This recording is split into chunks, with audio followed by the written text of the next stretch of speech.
being the A to Z of sport, we could have done baseball, badminton, BMXing, but I thought we'd do something just a little bit different. It's baton twirling.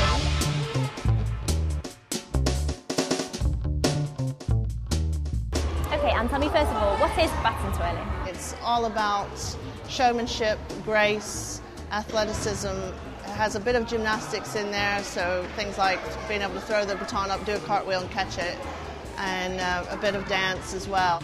It's a sport that originated from the States with marching bands over there in about the 1950s, with drum majorettes first of all starting with these long kind of mace type poles that they twirled around in time to the music, and then eventually it became more of a sideline thing that majorettes had a smaller baton and they would twirl that to the music that the band did.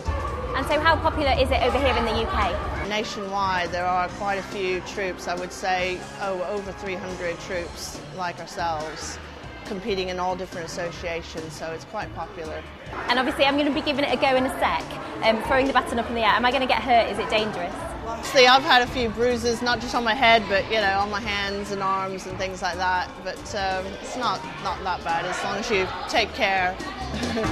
So hold your baton in the middle, straight up and down, and pretend you're stirring a big pot of stew like that, round and round, and then it gets flatter and flatter. Let go with your last couple fingers. And use your wrist to make it as flat as you can.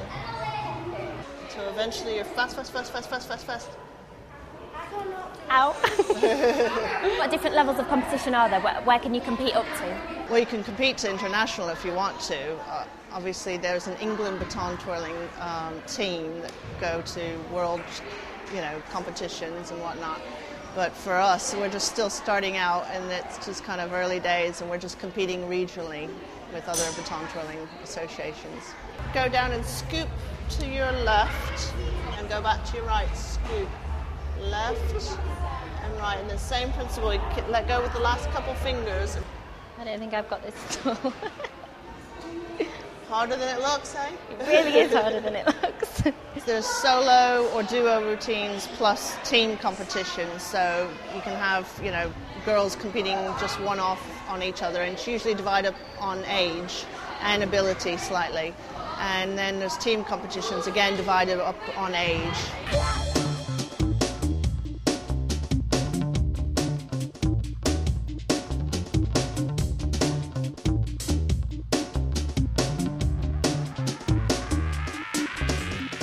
And what would you say the main benefits to it were?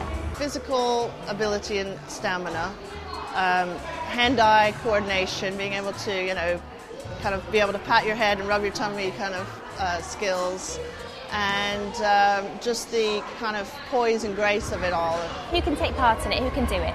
Pretty much anybody. I mean, we're open to girls and boys, but we've got girls at the moment. But it's age, for our troop, age 7 to about 13.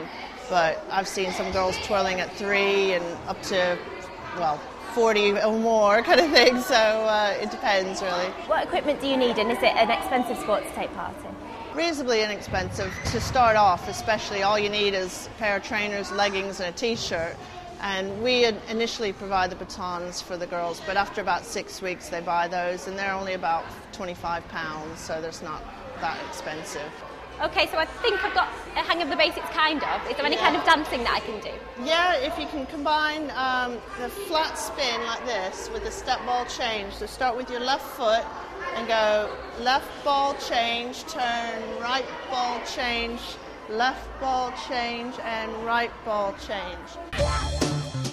Left ball change, right ball change, left ball change, right ball change, and again left ball change, right ball change, and then you throw up and catch. I'm clearly not as good as any of these girls, and my arm really hurts, so I'm going to leave them to it.